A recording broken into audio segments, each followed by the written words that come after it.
एक state government जो होती है उसको अपनी स्टेट चलाने के लिए पैसों की ज़रूरत होती है, और स्टेट जो होती है वो पैसा टैक्स के रेवेन्यू से कमाती है, और फिर इसी टैक्स के पैसे को गवर्नमेंट यूज़ करती है सरकार चलाने और गरीबों के वेलफेयर के लिए। और ये जो स्टेट का टैक्स रेवेन्यू होता है इसका बहुत बड़ा हिस्सा शराब की सेल से आता है। और दिल्ली के केस में अल्कोहल का जो रेवेन्यू है वो और ज़्यादा इंपॉर्टेंट हो जाता है, क्योंकि दिल्ली एक ऐसी जगह है जहां फॉरेन विजिटर्स बहुत ज़्यादा आते हैं। फॉरेन विजिटर्स के मामले में दिल्ली वर्ल्ड के 28 नंबर और इंडिया में नंबर 1 पे आता है। इसी वजह से दिल्ली गवर्नमेंट के रेवेन्यू में शराब जो है वो बहुत मेजर रोल प्ले करती है। तो देखिए होता क्या है कि 4 सितंबर 2020 का दिन था, और इस टाइम पे दिल्ली के अंदर पुरानी लीकर पॉलिसी चल रही थी। और इस पुरानी लीकर पॉलिसी में ये था कि पूरे दिल्ली के अंदर 864 शराब की शॉप्स होती थी, जिसमें से 475 जो थे वो गवर्नमेंट शॉप्स होती थी और 389 प्राइवेट शॉप्स होती थी। लेकिन अब ये जो दिल्ली के अंदर पुरानी लीकर पॉलिसी चल रही थी इसके अंदर कुछ प्रॉब्लम्स थी, जिसकी वजह से दिल्ली की गवर्नमेंट को बहुत ज़्यादा नुकसान हो रहा था। तो अब इसमें क्वेश्चन ये है कि इस पुरानी लीकर पॉलिसी में चैलेंज था क्या? तो देखिए, इंडिया के अंदर जो शराब होती है उसके ऊपर वैट लगता है, जीएसटी नहीं लगता है, और सेम चीज दिल्ली में भी होती है। तो पुरानी लीकर पॉलिसी जो थी उसमें यह था कि अगर एक बॉटल शराब की बिकती है तो उस पर दिल्ली गवर्नमेंट 25% वैट लेती है। मतलब कि 100 रुपए की अगर बॉटल बिकी है तो उसमें से 25 रुपए दिल्ली गवर्नमेंट के रेवेन्यू में चला जाएगा। लेकिन इसमें कई दुकानदार क्या करते थे, मान लो 1000 बोतलें बेची हैं अगर, तो उसमें से 400 या 500 बॉटल की सेल्स दिखा दी और बाकी गवर्नमेंट को दिखाई नहीं। तो इससे गवर्नमेंट की जो कमाई होती थी उसका घाटा हो जाता था। दूसरी चीज ये थी कि ये जो बार क्लब्स, ये लीकर लाइसेंस के अंदर भी बहुत माफिया आ गए थे, मिडिलमैन बहुत घुस गए थे जो बहुत ज्यादा पैसा बनाते थे। और तीसरी चीज, दिल्ली के जो बॉर्डर स्टेट्स थे जैसे गुड़गांव वगैरह, यहाँ की लीकर पॉलिसी में ड्राई डेज कम थे और वहां सस्ती भी मिलती थी, तो लोग गुड़गांव में शराब लेने चले जाते थे। इन्होंने बॉर्डर पे पुलिस वगैरह रखी, लेकिन इस चीज को वो रोक नहीं पा रहे थे। तो दिल्ली की गवर्नमेंट यही कहती है कि दिल्ली के अंदर ये जो लीकर बिजनेस है, इसके अंदर ये जो लीकर माफिया वगैरह घुस गए हैं और इससे नुकसान जो हो रहा है इसको हम जड़ से मिटा देंगे, और ये जो रेवेन्यू दिल्ली का गुड़गांव और बाकी स्टेट्स में जा रहा है उसको भी वापस हम दिल्ली में लेके आएंगे। तो ये सारी बातें बहुत टाइम से चल रही थी। इसके बाद क्या होता है? 4 सितंबर 2020 को केजरीवाल गवर्नमेंट एक एक्सपर्ट कमेटी बनाती है जिसको excise commissioner of Delhi Krishna head कर रहे थे। और केजरीवाल सरकार इस कमेटी को बोलती है कि अब बहुत हो चुका है, दिल्ली के अंदर ये जो लिकर पॉलिसी को लेके चैलेंजेस हैं इसको सुधारने के लिए आप एक रिपोर्ट तैयार करके लाओ जिससे ये सारी चीजें सही हो सकें। और जैसी ये चीज बोली जाती है, एक्सपर्ट कमेटी अपने काम में लग जाती है और करीब 1 महीने का टाइम लेती है। और उसके बाद 13 अक्टूबर 2020 को एक रिपोर्ट प्रेजेंट करती है, और फिर 5 फरवरी 2021 को दिल्ली गवर्नमेंट दिल्ली कैबिनेट के अंदर इस न्यू पॉलिसी को सारी चीजें सही करके एक रिपोर्ट बना के पेश करती है। और इस रिपोर्ट को लेकर बहुत सारी चीजें बोली गई कि गेम चेंजर है, मास्टर स्ट्रोक है। उस समय पता नहीं था कि इसकी वजह से सारे के सारे जेल में जाएंगे। अब इसके बाद दिल्ली के जो डेप्यूटी सीएम थे यानी कि मनीष सिसोदिया जी, ये एक्साइज डिपार्टमेंट देखते थे, और सिर्फ एक्साइज डिपार्टमेंट ही नहीं, 33 पोर्टफोलियो में से 18 इन्हीं के पास थे। केजरीवाल गवर्नमेंट में ये बहुत ही पावरफुल थे और सीएम केजरीवाल जो थे वो इन पे बहुत भरोसा करते थे, इसीलिए बाकी एमएलएस को छोड़ के एक अकेले आदमी को 18 पोर्टफोलियो दे रखे थे। तो ये जो न्यू पॉलिसी थी इसके भी कर्ता धर्ता मनीष सिसोदिया जी थे। तो इसके बाद क्या होता है, मनीष सिसोदिया जी के साथ 2 लोग और ऐड किए जाते हैं, एक रेवेन्यू मिनिस्टर कैलाश गहलोत और हेल्थ मिनिस्टर सत्येंद्र जैन। इनको भी ऐड किया जाता है और इस टीम को ग्रुप ऑफ मिनिस्टर्स के नाम से सब लोग बोलते थे, और यही लोग डिसाइड करते थे कि आगे इस पॉलिसी को कैसे एग्जीक्यूट करना है। तो ये जो न्यू पॉलिसी को लेकर रिपोर्ट वगैरह बनी थी इन तीनों मिनिस्टर्स के पास पहुंचती है, ये लोग रिव्यू करते हैं, देखते हैं कोई चेंजेस की ज़रूरत वगैरह तो नहीं है, और उसके बाद ये तीनों मिनिस्टर 22 मार्च 2021 को इस पॉलिसी को एक्सेप्ट कर लेते हैं कि ये बहुत बड़ी गेम चेंजर है। अब दिल्ली जो है वो यूटी है, तो इनके अप्रूवल के साथ साथ लेफ्टिनेंट गवर्नर जो होंगे उनको भी अप्रूव करना होगा, सिर्फ इनके अप्रूवल से कुछ नहीं होगा। उससे पहले इस पॉलिसी के अंदर क्या क्या चीजें ये लेकर आए थे वो बता दूं, तभी आगे जो सीबीआई और ईडी ने प्रूफ सबमिट किए हैं, चैट वगैरह, उसका जो कॉन्टेक्स्ट है तभी आपको समझ में आएगा। तो देखिए, सबसे पहले चीज इस न्यू लिकर पॉलिसी में ये की गई थी कि गवर्नमेंट जो है वो शराब के ठेके अब नहीं चलाएगी। इनका कहना था कि गवर्नमेंट का काम शराब बेचना नहीं है। अब ये सारे के सारे जो ठेके हैं ये प्राइवेट वेंडर्स के पास जाएंगे। दूसरी चीज इसमें ये की गई कि पहले जो लाइसेंस थे वो 6 से 7 लाख रुपए के मिलते थे, उसकी जगह अब न्यू पॉलिसी में 5 करोड़ रुपए देने होंगे। इसके बाद इसमें कहा गया है कि अब जो लिकर के लाइसेंस मिलेंगे वो लॉटरी से नहीं मिलेंगे, बल्कि अब ऑक्शन होगा। जैसे आईपीएल में ऑक्शन होता है, ऐसे ऑक्शन होगा और जो ज़्यादा पैसे देगा उसका लाइसेंस ले जाएगा। इसके बाद उन्होंने कहा कि दिल्ली के अंदर जितनी भी अल्कोहल की शॉप्स हैं वो सही से डिस्ट्रीब्यूटेड नहीं है। इसके लिए इन्होंने दिल्ली को 32 जोन में बांट दिया और ये कहा कि एक जोन के अंदर 27 शॉप्स खुलेंगी। और ये जोन डिवीजन प्लान की ओरिजिनल कॉपी है कि इस तरीके से इन्होंने जोन डिवाइड किए थे। फिर इसके बाद इस न्यू पॉलिसी में इन्होंने कहा कि दिल्ली के अंदर जो शराब पीने की जो एज लिमिट है वो 25 साल से कम करके अब 21 साल कर दी जाएगी, ताकि ज़्यादा लोग पी पाएंगे और जो बॉर्डरिंग स्टेट्स हैं वहाँ से भी कंपटीशन करने में इनको आसानी होगी। एक चीज़ और इसमें इन्होंने कही कि दिल्ली के बॉर्डर पे जितने भी स्टेट्स हैं, गुड़गांव वगैरह, वहाँ पे ड्राई डेज कम है।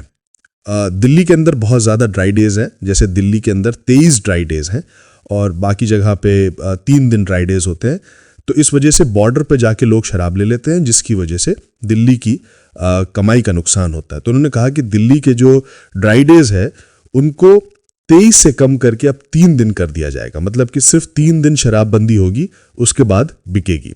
और शराब बेचने की जो टाइम लिमिट थी उसको बढ़ा के रात के 3 बजे तक कर दिया। और चूंकि दिल्ली में फॉरेनर्स बहुत आते हैं तो दुकानें थोड़ी अच्छी होनी चाहिए, तो जिसकी लिमिट इन्होंने करी कि 500 स्क्वायर फीट की कम से कम दुकान हो और दुकान के अंदर एसी लगा हो। ये सारी चीज़ें मैंडेटरी करी और इसके साथ साथ होम डिलीवरी की जो फैसिलिटी थी वो भी ऐड कर दी गई इस पॉलिसी में। इन्होंने कहा कि ये न्यू पॉलिसी जैसी लागू होगी, अभी जो 5,000 करोड़ का रेवेन्यू आता है ये सीधे चेंज होके 8,000 करोड़ हो जाएगा।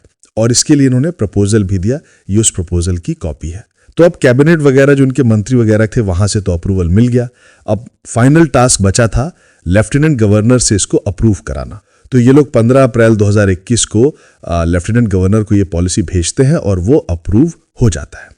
अब होता क्या है कि 17 नवंबर 2021 को ये पॉलिसी लागू होनी थी। इस पॉलिसी के लागू होने से 2 दिन पहले यानी कि 15 नवंबर 2021 को लेफ्टिनेंट गवर्नर ये कहते हैं कि बस एक चीज का ध्यान रखिएगा, क्योंकि अब आपने जोन में डिवाइड करके बराबर बराबर जगह बांट रहे हो, तो उन जगह पे भी आप लिकर शॉप देने जा रहे हो जहां पे पहले नहीं थी। तो एक चीज का आपको ध्यान रखना है कि कोई भी ऐसी जगह शराब की दुकान ना खोली जाए जहां लोग अनकंफर्टेबल हों, या फिर स्कूल्स हों, या फिर कोई टेम्पल हो, या फिर अनऑथराइज्ड एरिया हो। तो इस चीज को लेके उन्होंने एक चीज इसमें ऐड कर दी कि अगर दुकान खुलेगी तो उसके लिए डीडीए और एमसीडी से अप्रूवल लेना होगा।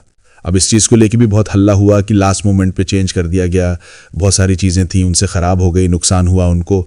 लेकिन बात आगे बढ़ गई और फिर 17 नवंबर 2021 को ये न्यू लिकर पॉलिसी जो थी वो दिल्ली के अंदर एज इट इज़ लागू हो जाती है।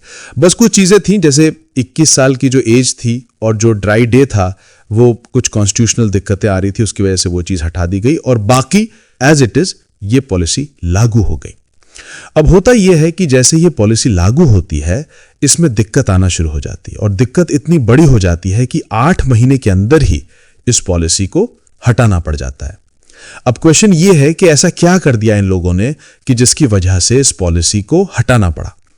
तो देखिए, जब ये पॉलिसी इंप्लीमेंट हुई तो पहली चीज तो लिकर वेंडर जो थे वो भी श्योर नहीं थे कि इतना महंगे शराब के लाइसेंस लेंगे, चलेगी नहीं चलेगी। दूसरी चीज, जो लेफ्टिनेंट गवर्नर थे उन्होंने कहा था कि डीडीए और एमसीडी से अनऑथराइज्ड एरिया में अप्रूवल के लिए बोला था उन्होंने। तो इसकी वजह से जो टोटल 849 शॉप्स थी उसमें से सिर्फ 644 शॉप्स ही खुल पाई, क्योंकि लोगों ने लाइसेंस तो ले लिए थे लेकिन कई जगह पे अप्रूवल ही नहीं मिल रहा था। अगर आप दिल्ली की ये जो न्यू लिकर पॉलिसी थी इसका मास्टर प्लान 2021 देखोगे तो इसके पॉइंट नंबर 15.6.22 के सेक्शन में ये चीज क्लियरली मेंशन है कि कोई भी लिकर शॉप जो होगी वो रेजिडेंशियल एरिया के पास नहीं खोली जा सकती। लेकिन इसके बाद भी मंदिर और स्कूल के पास शराब की दुकानें खोली गईं। इनफैक्ट चाणक्यपुरी के अंदर गुरुद्वारे के 100 मीटर के एरिया के अंदर ही ठेका खोल दिया गया था। टोटल ऐसे 67 वार्ड थे जहां पर शराब की दुकानें नहीं खुलनी चाहिए थी, लेकिन उसके बाद भी खोली गईं। कोर्ट से भी ऑर्डर आ गया कि इन शॉप्स को रेजिडेंशियल एरिया से हटा के कहीं और शिफ्ट करिए। अब जिन कंपनीज ने ये लाइसेंस लिए थे, इतने इतने पैसे लगा के, 5 करोड़ रुपए लगा के और भी ज्यादा सिक्योरिटी अमाउंट दिया था, उनके लिए दिक्कत आके खड़ी हो गई, क्योंकि उनको पहले पता ही नहीं था। कुछ कंपनीज जैसे मग एग्रो, एफएमआर, पीएलए, पीआरआई, बायन पीआरआई प्राइवेट लिमिटेड, ये सब अपनी लाइसेंस फीस वापस मांगने कोर्ट चले गए। और इस वजह से दिल्ली के अंदर लिकर शॉप्स बहुत ही कम हो गई थी। हालत ये हो गई थी कि 849 शॉप्स खुलनी थी, उसमें से 600 बची हैं, और फिर बात ये हो गई थी कि 400 से भी कम ये होने वाली हैं। और इसकी वजह से साकेत, महिपालपुर, कमल नगर, गोविंदपुरी, जहां शराब का बहुत ज्यादा कंजम्पशन होता है, वहां पे शॉर्टेज होने लगी। लेकिन कुछ चीजें ऐसी हुई कि दिल्ली गवर्नमेंट की इंटेंशन को लेके भी लोग क्वेश्चन करने लगे। न्यू पॉलिसी के हिसाब से यह था कि जो मैन्युफैक्चरर होगा, जो शराब बनाएगा, वो कभी भी रिटेल का काम नहीं करेगा, यानी कि उसको लाइसेंस नहीं मिलेगा। मतलब कि बनाने वाला अलग होगा, बेचने वाला अलग होगा, मोनोपोली ना हो। लेकिन यह चीज फॉलो ही नहीं हुई। मैन्युफैक्चरिंग वाले ही शॉप खोलकर बैठ गए।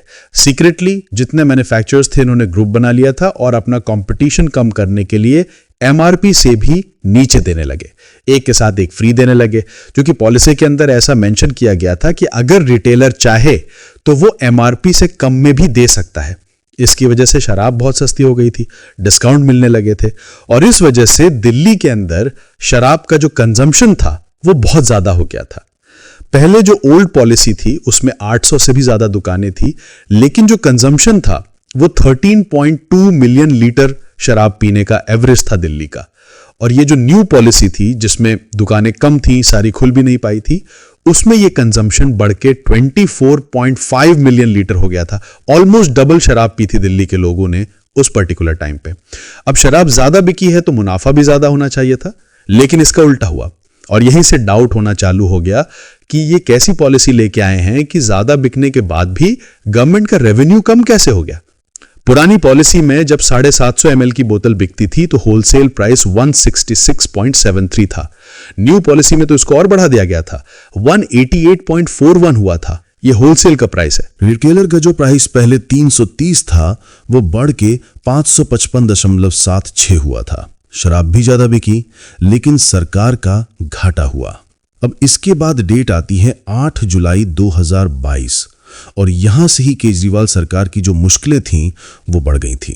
चीफ सेक्रेटरी नरेश कुमार ये सारी चीजों को देख के एक रिपोर्ट बनाते हैं और इस रिपोर्ट को सबमिट करते हैं लेफ्टिनेंट गवर्नर विनय कुमार सक्सेना को। इस रिपोर्ट में कहते हैं कि ये जो न्यू पॉलिसी दिल्ली में इंप्लीमेंट हुई है, एक तो इसकी वजह से पूरे दिल्ली के अंदर शराब की कमी हो रखी है, लेकिन उससे भी बड़ी चीज ये है कि ये जो पॉलिसी लाई गई है इसमें इरेगुलरिटीज है। कई चीजें मनीष सिसोदिया ने बिना अप्रूव कराए ही इंप्लीमेंट कर दी हैं। और ये जो न्यू पॉलिसी लेके आए हैं, इसको लाते ही इन्होंने मल्टीपल एक्ट्स जो थे उनको वॉयलेट किया है, और इसमें उन्होंने उन एक्ट के नाम भी दिए, जैसे GNCTD act 1991, TOBR of 1993, Delhi excise act of 2009, the Delhi excise rule of 2010। तो चीफ सेक्रेटरी ने कहा कि ये सारे एक्ट्स का वॉयलेशन हो रहा है और ये पूरा प्रोसेस इलीगल तरीके से चल रहा है। देखिए, न्यूज में आपको दो चीजें दिखेंगी। कहीं पे लिखा होगा कि लेफ्टिनेंट गवर्नर से अप्रूवल मिल गया था, और कहीं पे लिखा होगा कि लेफ्टिनेंट गवर्नर से अप्रूवल नहीं मिला था। तो एक्चुअल में इसमें यह है कि जो मेन पॉलिसी थी उसका अप्रूवल तो मिल गया था, लेकिन मेन पॉलिसी इंप्लीमेंट होने के बाद कुछ चेंजेस किए गए थे, उनका अप्रूवल नहीं लिया गया था। तो वो जो चेंजेस थे वो इन्होंने खुद कर दिए थे बिना गवर्नर के अप्रूवल के। और सिर्फ इतना ही मेंशन नहीं किया था चीफ सेक्रेटरी ने इस रिपोर्ट में, इसमें लाइन बाय लाइन मल्टीपल चीजें मेंशन की थी। सबसे पहली चीज बोली कि पॉलिसी के हिसाब से मैन्युफैक्चरिंग कंपनी जो होगी वो शराब की शॉप नहीं खोल सकती। अगर वो बनाएगी शराब, यानी मैन्युफैक्चरिंग में रहेगी, तो वो उसको बेच नहीं सकती, कोई और बेचेगा उसको। लेकिन इसमें इन्होंने कहा कि मैन्युफैक्चरिंग कंपनी डायरेक्टली इन्वॉल्व थी, प्लस जो कंपनियां ब्लैकलिस्टेड थीं उनको भी लाइसेंस दिए गए। जैसे इन्होंने खाओ गली लिमिटेड का एग्जाम्पल दिया, ये दिल्ली के अंदर बैंड थी क्योंकि इसने पहाड़ में कुछ गड़बड़ करी थी, लेकिन उसके बाद भी इसको जोन 2 और जोन 3 के लाइसेंस दिए गए।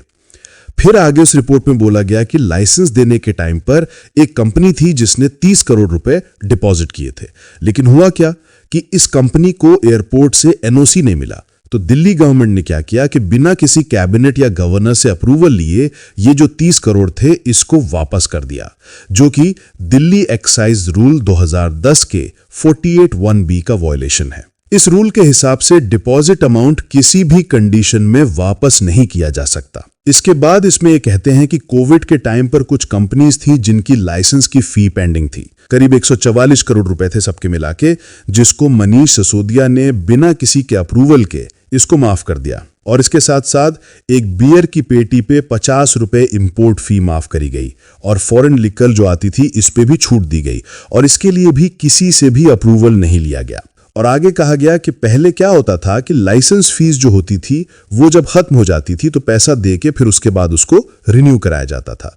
इन्होंने कुछ कंपनीज के जो लाइसेंस थे वो बिना पैसे लिए उनके लाइसेंस की डेट बढ़ा दी। सबसे पहले बिना कोई पैसे लिए 1 अप्रैल 2022 से बढ़ाकर 31 मई 2022 तक कर दी गई, और फिर इसके बाद दोबारा भी ये चीज की गई, जैसे 1 जून 2022 से 31 जुलाई 2022 तक इनके लाइसेंस को एक्सटेंड किया गया, लेकिन कोई पैसा नहीं लिया गया। और चीफ सेक्रेटरी ने डायरेक्ट एलिगेशंस लगाए मनीष सिसोदिया पे कि मनीष सिसोदिया ने बिना अप्रूवल के ये जो डिसीजन लिए हैं इससे दिल्ली के रेवेन्यू में 580 करोड़ जो फायदा हो सकता था उसका नुकसान हुआ। और ये चीज भी मेंशन की कि ऐसा नहीं है कि ये गलती से हुआ है। उनका कहना था कि ये चीज जानबूझ के की गई है ताकि मैन्युफैक्चरर को फायदा हो। अब देखिए, चीफ सेक्रेटरी की ये जो रिपोर्ट थी ये लेफ्टिनेंट गवर्नर के पास जब पहुंचती है तो वो इस पे इंक्वायरी बैठा देते हैं। अब यहां से दिल्ली के अंदर जो सिचुएशन थी वो बहुत ही ज्यादा क्रिटिकल होती जा रही थी। लेकिन उसके साथ साथ एक और अजीब सी चीज होती है। मनीष सिसोदिया ये सारी चीजें देख के 31 जुलाई 2022 को ये जो न्यू लिकर पॉलिसी थी इसको हटा देते हैं और जो पुरानी लिकर पॉलिसी थी उसको दोबारा से लागू कर देते हैं। और जैसे ही ये सिचुएशन स्टार्ट होती है दिल्ली के अंदर, बीजेपी और कांग्रेस दोनों पार्टियां आम आदमी पार्टी के ऑफिस के बाहर प्रोटेस्ट करना स्टार्ट कर देती हैं और डिमांड करती हैं कि आम आदमी पार्टी के जो लीडर्स हैं इनको जेल में डालिए। इनफैक्ट कांग्रेस ने इस पूरी चीज को लेकर सबसे पहले कंप्लेंट करी। कांग्रेस ने पुलिस कमिश्नर राकेश अस्थाना जो थे उनको एक लेटर भेजा। ये उस लेटर की कॉपी है। इसमें बहुत ही हार्ड वर्ड यूज किए थे। इसकी सब्जेक्ट लाइन में ही multi crore scam, illegal distribution liquor licence of Aam Aadmi party. इन्होंने इस लेटर के अंदर यह भी मेंशन किया कि ये 500 करोड़ का घोटाला है। इस लेटर के अंदर कंपनीज के नाम भी लिख के दिए कि इन कंपनीज की प्रॉक्सी के थ्रू दिल्ली के अंदर ये गेम चल रहा है। कांग्रेस ने जो जो एलिगेशन लगाए थे उस टाइम पे, ये सारे वीडियोस आपको यूट्यूब के ऊपर मिल जाएंगे। इसके साथ साथ कांग्रेस ने अन्ना हजारे जी को भी लेटर लिखा। उसमें काफी हार्ड वर्ड यूज किए थे, जैसे सीएम केजरीवाल जी को दिल्ली के नालायक मुख्यमंत्री तक बोला गया और यह भी बोला कि आप महाराष्ट्र में शराब रोकने की मुहिम चला रहे हो और आपके लाडले मुख्यमंत्री शराब के ठेके खोल रहे हैं। ये उसकी कॉपी है। और फिर इसके रिप्लाई में 30 अगस्त 2022 को अन्ना हजारे जी ने भी दिल्ली के सीएम को लेटर लिखा था जिसमें शराब को लेके काफी कुछ बोला उनको। ये उसकी कॉपी है। अब इधर बीजेपी और कांग्रेस आम आदमी पार्टी के पीछे पड़ चुकी थी। दूसरी तरफ सीबीआई जो थी उसने अपनी इंक्वायरी स्टार्ट कर दी। बैक टू बैक रेड मार रही थी, छापे मार के मोबाइल वगैरह सब जब्त कर रही थी। और अपनी इनिशियल इंक्वायरी के बेसिस पे सीबीआई 17 अगस्त 2022 को 16 लोगों के ऊपर एफआईआर रजिस्टर करती है। ये उस एफआईआर की ओरिजिनल कॉपी है और ये उन 16 लोगों के नाम हैं जिनको आईपीसी के section 120B criminal conspiracy, section 477 and section 7 of the prevention of corruption act 1988 के तहत केस दर्ज किया है इनके ऊपर। शुरू के जो ये 4 नाम आप देख रहे हो, मनीष सिसोदिया और इनके जो नीचे लीडर हैं, इनके ऊपर डायरेक्ट एलिगेशन लगे थे कि ये पूरी पॉलिसी के कर्ता धर्ता हैं। इन्होंने क्विड प्रो क्वो के चक्कर में लिकर बिजनेसमैन जो थे उनको फायदा पहुंचाया। 20 अगस्त 2022 को सीबीआई मनीष सिसोदिया के घर में रेड डालना चालू करती है।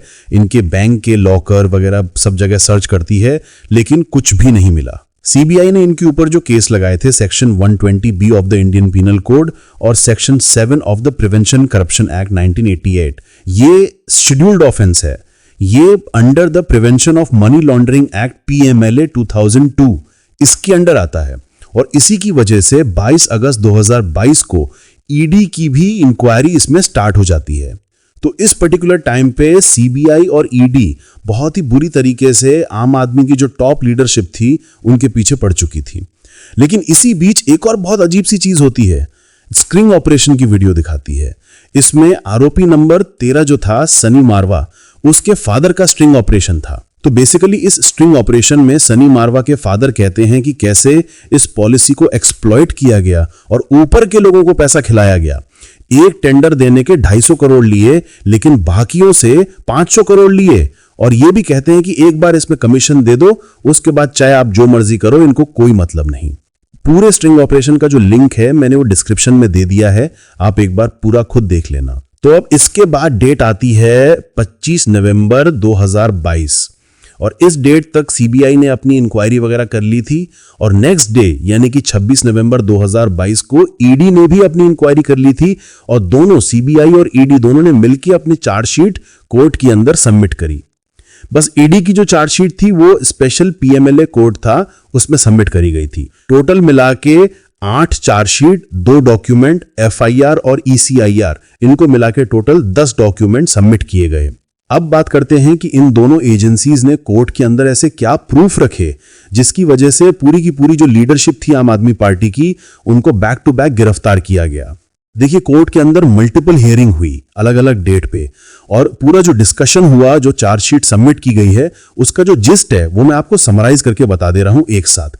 अगर आपको और ज्यादा डिटेल में पढ़ना है तो सारे के सारे लिंक जो हैं वो मैंने डिस्क्रिप्शन में दे दिए हैं, आप डेट वाइज पढ़ सकते हो। तो अब इसके बाद कोर्ट के अंदर हियरिंग स्टार्ट होती है। तो पहली पार्टी के बारे में इन्होंने बोला, यानी कि केजरीवाल की जो टॉप लीडरशिप है, इनके बारे में बोला कि ये लोग खुद नहीं बल्कि कुछ मिडिल मैन का यूज करते थे, जैसे विजय नायर, दिनेश अरोड़ा और अमित अरोड़ा। इनका यूज करके जानबूझ के एक ऐसी पॉलिसी बनाई जिससे लिकर कंपनीज को फायदा हो, और फिर वो लिकर कंपनीज इनको इलेक्शन में पैसे देके फायदा कराएं। अब ये लिकर कंपनीज कौन सी थी? तो इन लिकर कंपनीज का जो रिलेशन था वो साउथ ग्रुप से था। कहने का मतलब है कि एजेंसीज ने कहा कि केजरीवाल सरकार की टॉप लीडरशिप और साउथ ग्रुप, इन्होंने मिलकर ये पूरा स्कैम किया है।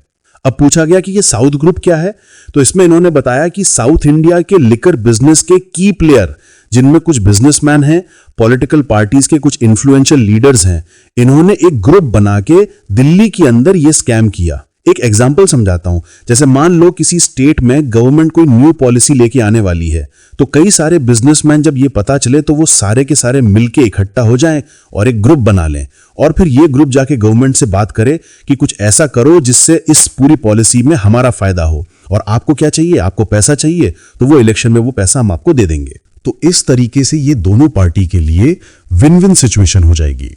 वरना गवर्नमेंट के लिए पॉलिसी के अंदर से गवर्नमेंट फंड निकालना बहुत ही खतरे का काम होता है। तो ऐसा करने से पॉलिटिकल पार्टीज का भी फायदा होता है, और जो ग्रुप होता है, बिजनेसमैन का जो ग्रुप होता है, उसको भी फायदा होता है। वो मार्केट कैप्चर कर लेते हैं, कंपटीशन नहीं होने देते हैं, अपने हिसाब से रेट तय करते हैं, और भी बहुत फायदे होते हैं। छोटी छोटी पॉलिसी चेंजेस से भी करोड़ों का फायदा होता है। तो इसी तरीके के एलिगेशन एजेंसीज ने भी अपनी चार्जशीट में मेंशन किए। देखिए, अभी ये जो फैसला है वो कोर्ट के अंदर चल रहा है, अभी कोई भी गिल्टी नहीं साबित हुआ है। बस जो डिटेल सबमिट हुई हैं और जो प्रूफ सबमिट दिए हैं, अब वो मैं एक के बाद एक आपको बताता चलूंगा। तो देखिए, जिस साउथ ग्रुप का ईडी नाम ले रही थी, इसमें 5 मेन प्लेयर हैं जिन्होंने ग्रुप बनाया, बाकी सपोर्टर्स थे। इस ग्रुप को लीड कर रही थी के कविता, ये बीआरएस लीडर और तेलंगाना के फॉर्मर सीएम की बेटी हैं। शरत रेड्डी, ये अरोबिंदो फार्मा जो है उसके एसोसिएट हैं। मागुता रेड्डी, ये फॉर्मर एमपी हैं, वाईएसआर कांग्रेस पार्टी जो है उससे हैं, और इनके बेटे का भी नाम है इसमें राघव मगुता। ऐसे ही इसमें अरुण रामचंद्र पिल्लई, अभिषेक बोनपल्ली और बुच्ची बाबू जो कि सीए था कविता का। तो ये सब मिला के एक साउथ ग्रुप फॉर्म होता है। अब साउथ ग्रुप की डिटेल्स देने के बाद ईडी कहती है कि आम आदमी पार्टी की जो टॉप लीडरशिप थी, इन्होंने 3 मिडिलमैन रखे थे साउथ ग्रुप से डील करने के लिए। इन सबके चैट्स वगैरह, हवाला के किस अकाउंट से कब पैसे ट्रांसफर हुए, अभी ये सारी चीजें मैं आपके सामने रखूंगा। तो एजेंसीज जो थी वो आम आदमी पार्टी की जो टॉप लीडरशिप थी, उनके जो मिडिल मैन थे, इनके भी नाम बताती है। विजय नायर, दिनेश अरोड़ा और अमित अरोड़ा, और भी थे लेकिन ये मेन थे। तो इस पूरे प्रोसेस को एग्जीक्यूट करने के लिए इन 3 लोगों के नाम लेती है, और फिर इसके बाद इनकी भी डिटेल शेयर करती है। सबसे पहले वो विजय नायर की बात करती है तो एजेंसीज ने कहा जो विजय नायर था वो सीएम अरविंद केजरीवाल के बहुत क्लोज था, उनके बताए हुए टास्क करता था, और दिनेश अरोड़ा जो था वो मनीष सिसोदिया के टास्क हैंडल करता था, और इन्हीं दोनों का दोस्त था अमित अरोड़ा। तो ये तीनों मिलके सारे कन्वर्सेशन एक्सचेंज करते थे साउथ ग्रुप से। इनकी डिटेल्स देने के बाद इस पूरी चीज को एस्टैब्लिश करने के लिए ईडी ने कुछ डिटेल्स दी। एजेंसीज ने कहा ये जो विजय नायर है इसने ईयर 2020 से ही इसने दिल्ली गवर्नमेंट के बंगलों में रहना शुरू कर दिया था, और ये बंगलो जो था वो आम आदमी पार्टी के कैबिनेट मिनिस्टर कैलाश गहलोत जो थे उनको मिला था, और इसकी वजह से कैलाश गहलोत जो थे वो खुद नजफगढ़ के प्राइवेट रेजिडेंस में रहते थे, जबकि विजय नायर जो था वो कोई भी गवर्नमेंट पोजीशन होल्ड नहीं करता था।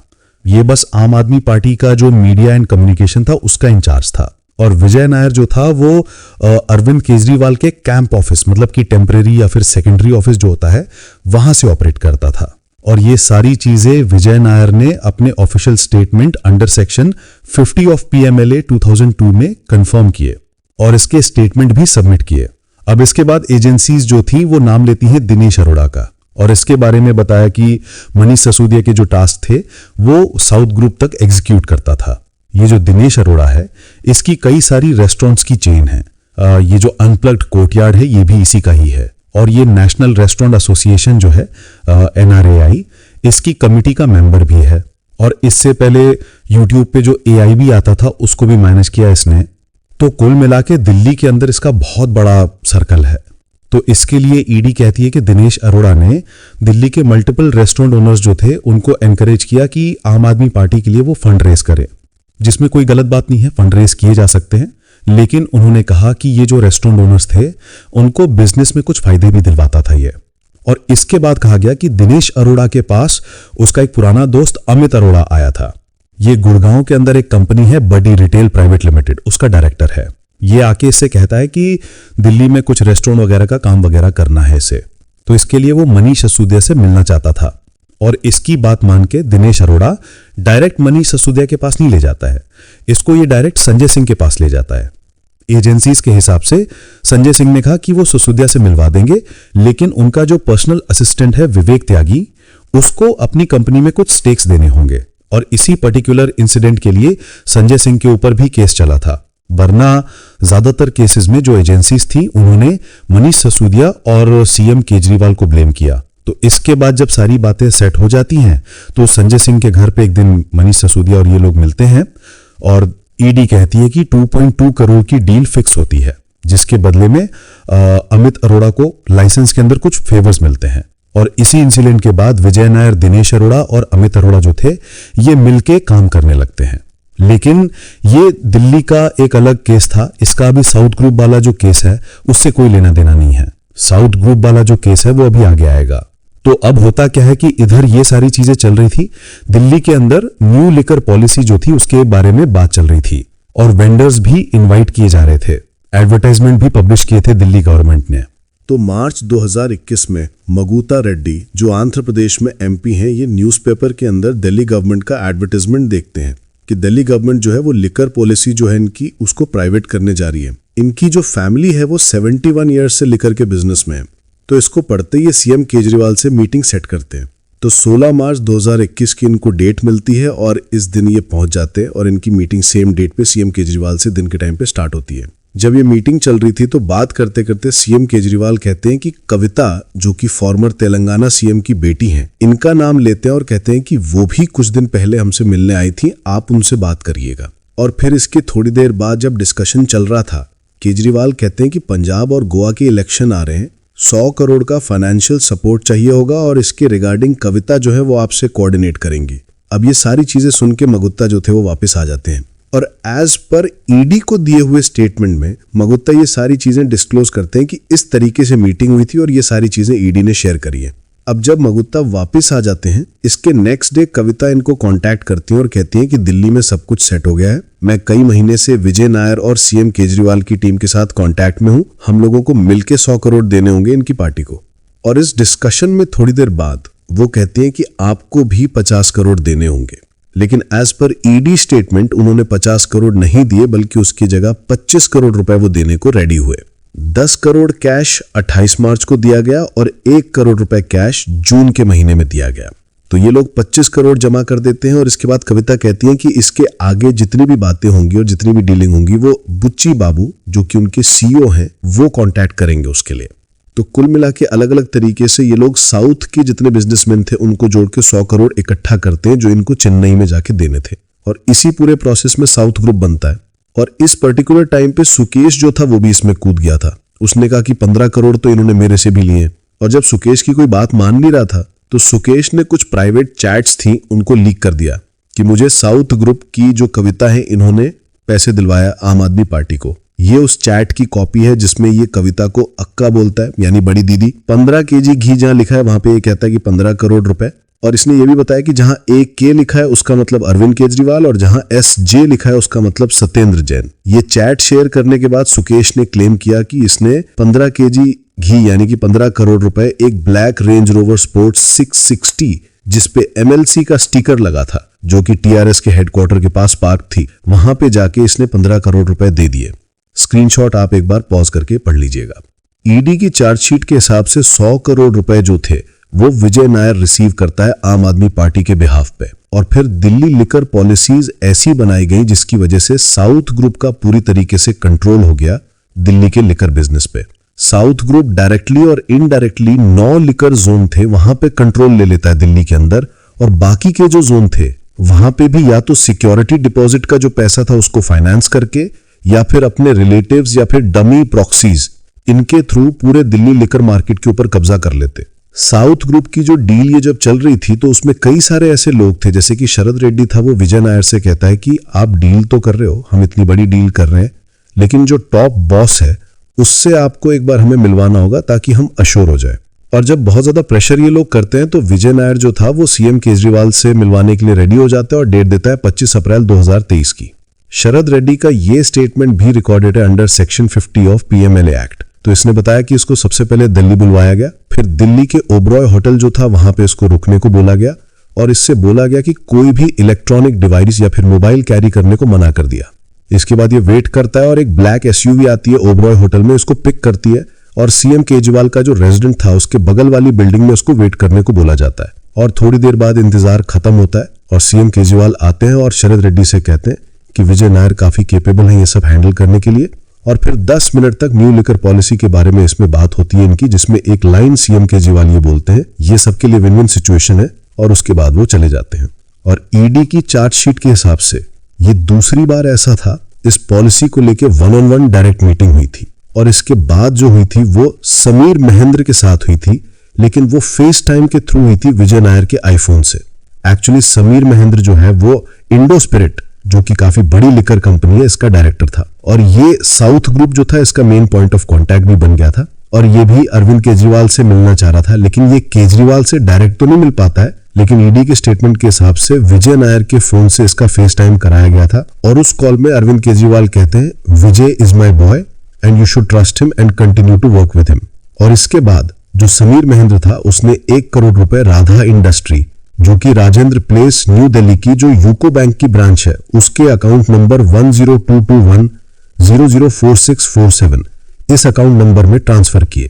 ED ने क्लेम किया कि ये जो राधा इंडस्ट्री है ये आम आदमी पार्टी का जो मिडलमैन दिनेश अरोड़ा है ये मैनेज करता है। अच्छा, ये सारी चीज़ें कोर्ट के अंदर जब डिस्कशन चल रहा था और ये जो ED अपनी सारी डिटेल्स शेयर कर रही थी और अपनी चार्जशीट वगैरह सबमिट कर रही थी, तो पैरेलली जो CM केजरीवाल हैं उनको बैक टू बैक समन भेजे जाते हैं।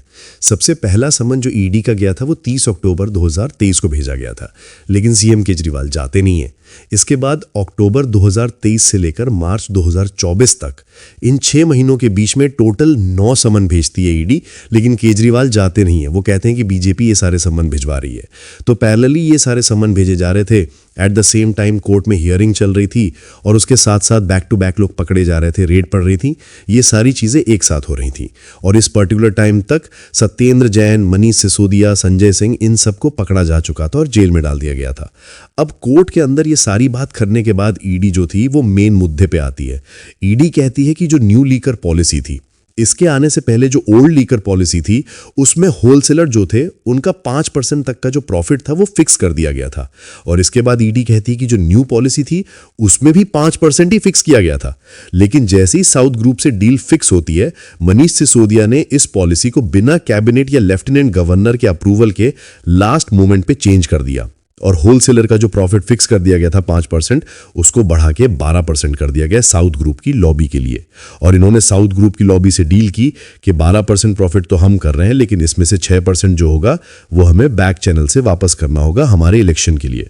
और इस पूरे स्टेटमेंट को जो कि ईडी ने दिया था, इसको प्रूव करने के लिए सीबीआई ने मनीष सिसोदिया के घर पर जब रेड मारी थी तो उनका कंप्यूटर भी पकड़ा था और उनके कंप्यूटर का फॉरेंसिक इवैल्यूएशन भी करवाया था, जिसमें उनको 2 फाइल मिली और वो फाइल उन्होंने कोर्ट के अंदर भी सबमिट की।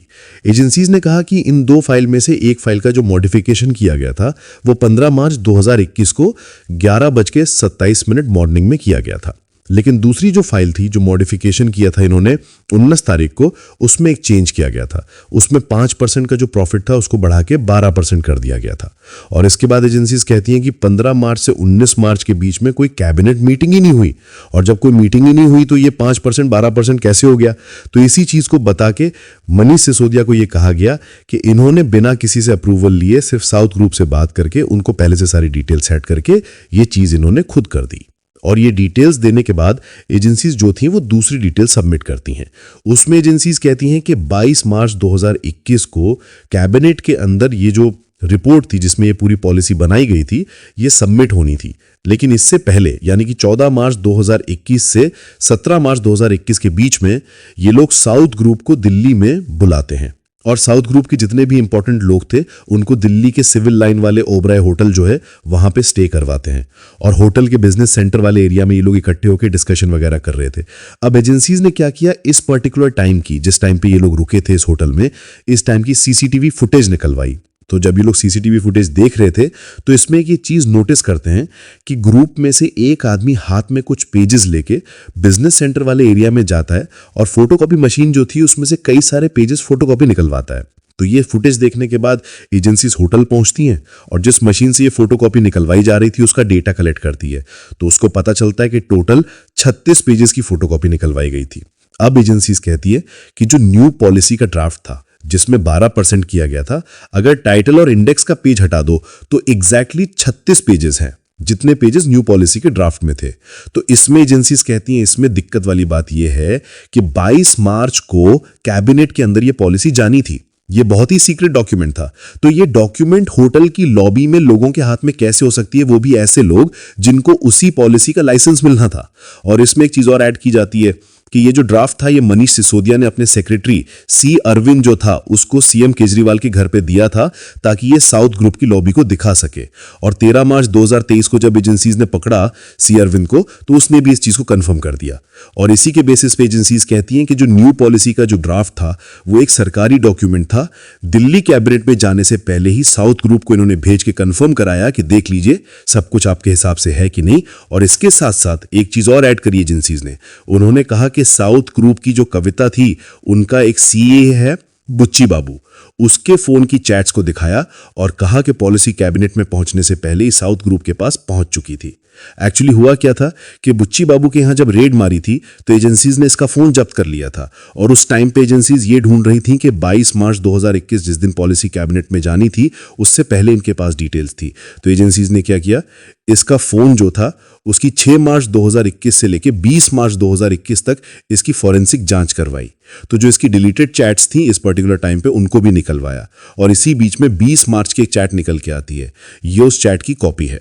इस चैट में ये लोग डिस्कस कर रहे हैं, एक डायरेक्टर होलसेल ऑपरेशन की पोस्ट बनाई गई है जो डायरेक्ट कमेटी को रिपोर्ट करेगा और वो तुम्हारे ग्रुप से नॉमिनेटेड है, ट्रस्टवर्दी है। और ये जो मेन चैट्स होती थी ये लोग सिग्नल ऐप से करते थे और जो जेनेरिक चैट्स होती थी वो व्हाट्सएप के थ्रू करते थे। ईडी ने यही कहा कि 22 मार्च से पहले ये चैट पे सारी डिटेल्स की इस तरीके की पोजीशन बनने वाली है। डायरेक्टर की एक पोजीशन है, वो तुम्हारा ट्रस्टी आदमी है, ये डिटेल्स इसके पास कैसे पहुंच गई? जब तक मिनिस्टर नहीं बताएगा तब तक ये डिटेल्स नहीं पहुंच सकती। कुछ लाइसेंस होल्डर ऐसे भी थे जिनको जबरदस्ती पीछे हटाया गया साउथ ग्रुप को एडवांटेज देने के लिए। इसमें इन्होंने महादेव लक्कर नाम से एक होलसेल डिस्ट्रीब्यूटर था, इसका एग्जाम्पल दिया। एक्चुअली जो डील थी कि 12% में से 6% वापस गवर्नमेंट को इलेक्शन के फायदे के लिए देना होगा, उस चीज के लिए महादेव लक्कर जो होलसेल डिस्ट्रीब्यूटर था उसने मना कर दिया था कि वो ब्राइब नहीं देगा। तो ईडी कहती है कि अमित अरोरा ने फोर्सफुली इसका डिस्ट्रीब्यूशन का जो लाइसेंस था वो सरेंडर करवा दिया था और इसको धमकी दी थी कि पंजाब में जो इसकी फैक्ट्रीज हैं उसको बंद करवा देगा। और इस इंसिडेंट को भी मैच किया गया तो एक्चुअल में महादेव लक्कर जो कंपनी थी उसने अपना लाइसेंस जो था वो गिव अप कर दिया था, लेकिन उसके बाद भी पंजाब के एक्साइज ऑफिसर्स जो थे उनके वर्बल ऑर्डर से फैक्ट्री को बंद करवा दिया गया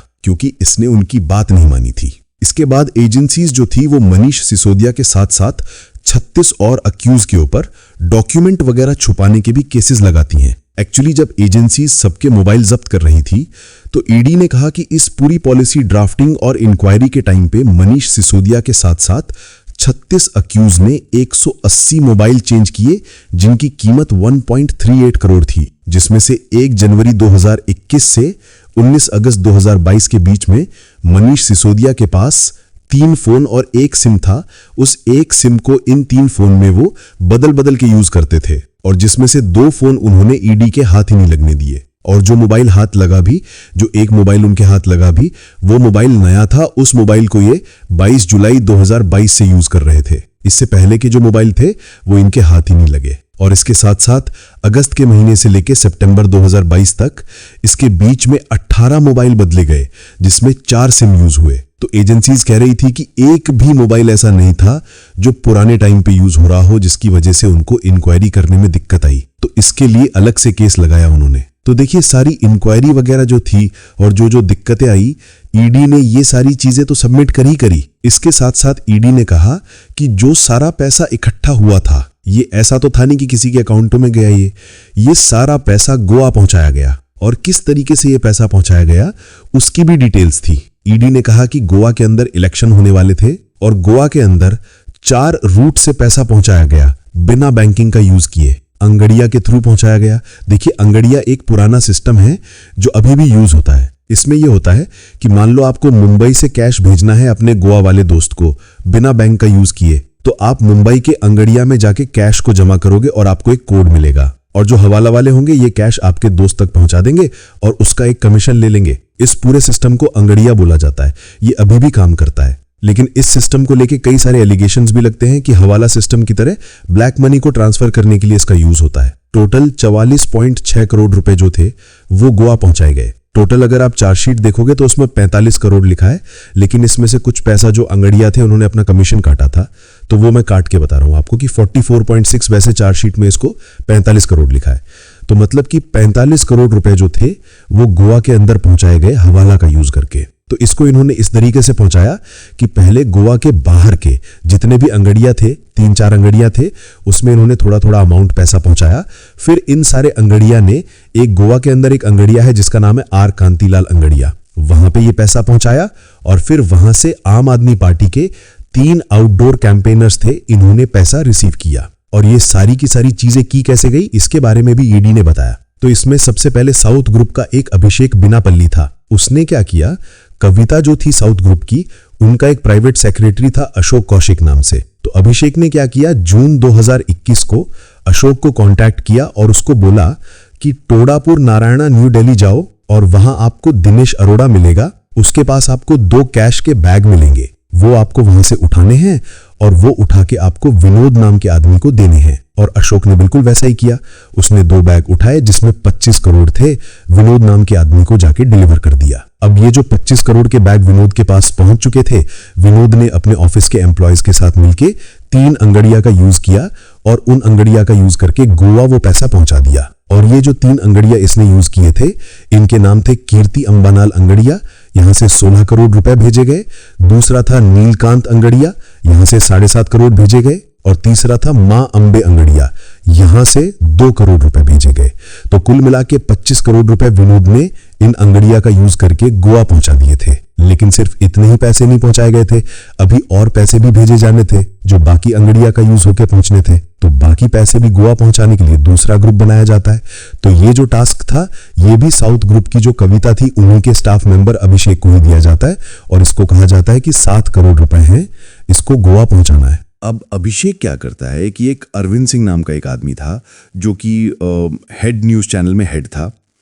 तो इस अरविंद सिंह को ये काम देता है 7 करोड़ गोवा पहुंचाने के लिए। और अरविंद क्या करता है, 7 करोड़ उठाता है और केएस एंटरप्राइज अंगड़िया जो है वहां पे जाके जमा करता है और उसके थ्रू ये पैसा गोवा पहुंचा देता है। और इसी तरीके से एक दामोदर प्रसाद नाम का आदमी था जिसको 12 करोड़ दिए जाते हैं और वो भी एक अशील कॉरपोरेशन अंगड़िया इसका यूज करता है और 12 करोड़ रुपए गोवा पहुंचा देता है। तो ये ऐसे करके 44.6 करोड़ रुपए जो थे वो गोवा के अंगड़िया में कांतीलाल अंगड़िया जो था वहां पे पहुंच गए। लेकिन ईडी जब दामोदर का कनेक्शन बता रही थी तो उसमें 2-3 चीजें अलग से मेंशन करती है।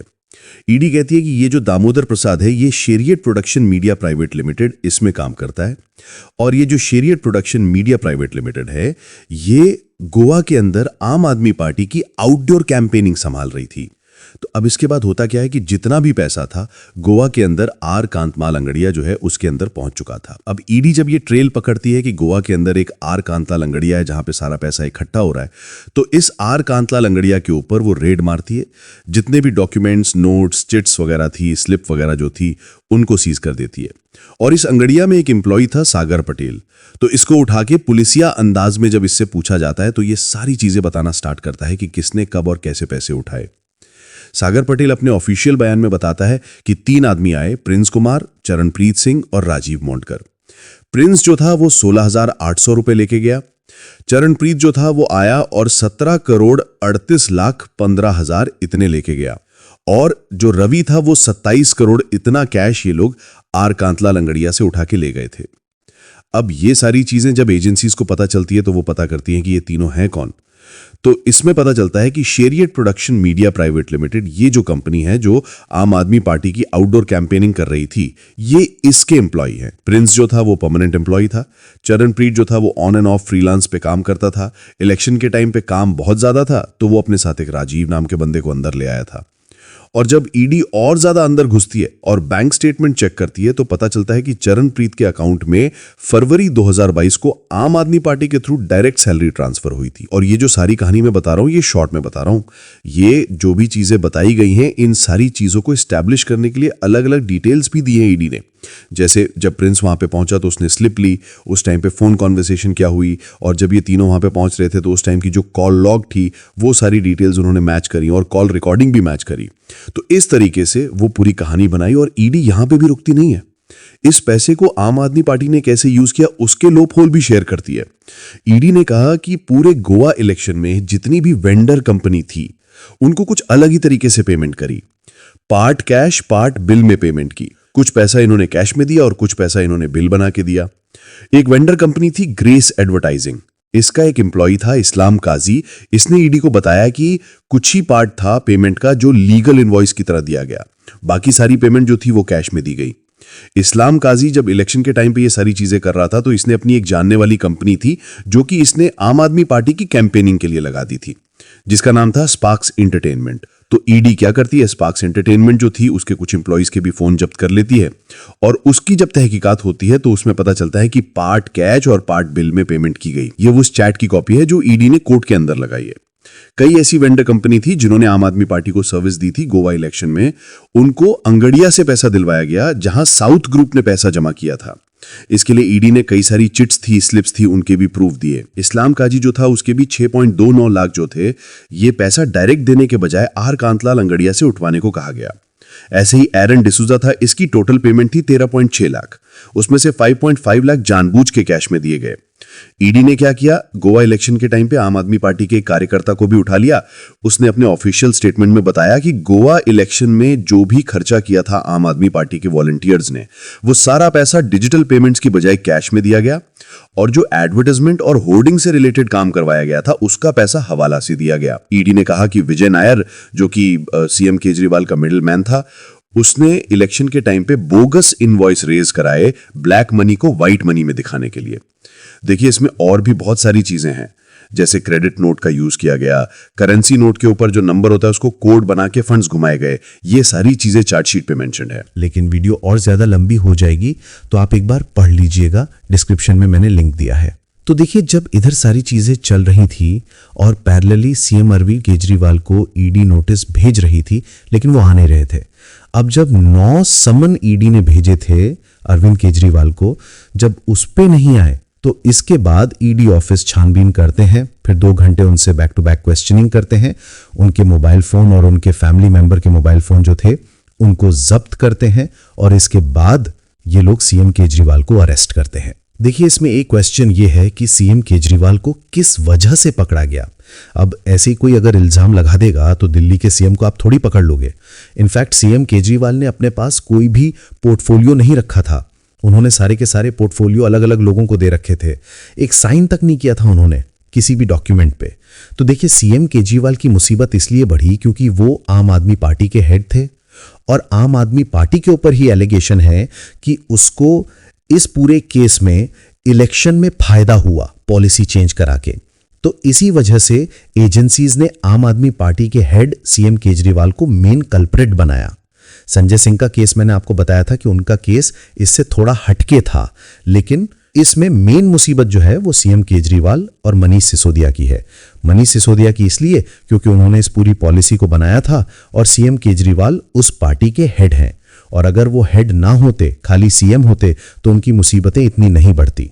आम आदमी पार्टी के लीडर्स ने क्लियरली बोल दिया है कि हमारे अकाउंट से किसी को भी कोई पैसा नहीं मिला है, लेकिन एजेंसीज का जो कंसर्न है वो इस चीज को प्रूव करने में नहीं है कि डायरेक्टली इनके अकाउंट में पैसा मिला है कि नहीं। उनका कहना है कि पॉलिसी ऐसी बनाई गई थी जिसकी वजह से एक यूनिक और इनडायरेक्ट तरीके से ब्राइब ली गई, जिसमें आम आदमी पार्टी को इलेक्शन में फायदा हुआ और देश का जो पैसा था उसका नुकसान हुआ। और इसी पर्टिकुलर चीज को एजेंसीज जो है वो कोर्ट के अंदर प्रूव करने में लगी हुई हैं और इसी वजह से गिरफ्तारी भी हो रही है।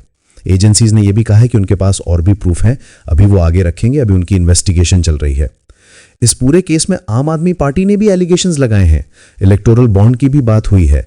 ये सारी चीजें जब कोर्ट के अंदर और डेवलप होंगी तो उसके ऊपर भी मैं वीडियो लेके आऊंगा, लेकिन एजेंसीज के लिए ये चीज बहुत ही मुश्किल है क्योंकि 2G स्कैम का भी एग्जांपल देते हैं लोग कि वहां पे भी ऐसा ही हुआ था। मनी ट्रेल आखिरी तक एजेंसीज पकड़ नहीं पाई, इसी वजह से ए राजा वगैरह जो थे उस केस के एंड में छूट गए थे।